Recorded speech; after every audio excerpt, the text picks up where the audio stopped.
Cecilia, a young nun who converted to the faith after nearly dying under the ice of a frozen lake, moves from the United States to picturesque Italy, to a convent serving as a hospice for elderly nuns. Strange events begin to happen around her almost immediately, but the strangest is yet to come. At some point it turns out that Cecilia is pregnant, while still keeping her virginity. The people around her take it as a miracle, but soon Cecilia begins to suspect that divine providence is not the only reason she is here.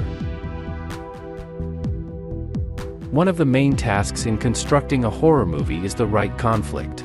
The more defenseless and weak the protagonist at the beginning of the story and the more dangerous the situation in which he finds himself, the more complex and involving will be the path he will have to take in the course of the story, the more significant and spectacular will be his final victory over evil, or at least an attempt to confront it, if the authors decide to leave their movie without a happy ending. In this sense, the creators of the horror Immaculate thought out everything quite well. Its main character is a girl, who in addition does not quite belong to herself, because she decided to devote her life to serving God.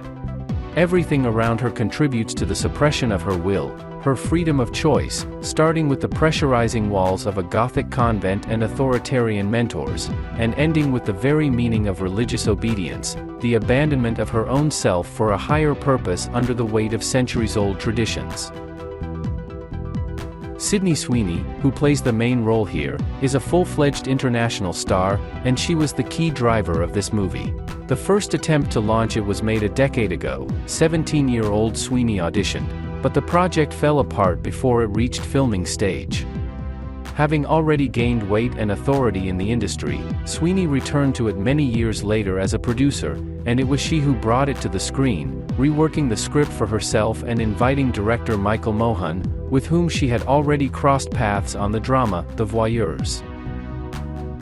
What they got, from one point of view, seems to be quite an honest genre film, from another, more than fits into the modern Western agenda with its demand for feminism and individualism, and from the third, gives Sweeney the opportunity to show herself from all sides, as a strong dramatic actress, and as a striking woman, who even in the convent finds an opportunity to be half-naked and, losing her teeth and tearing off her nails, still remains a real beauty.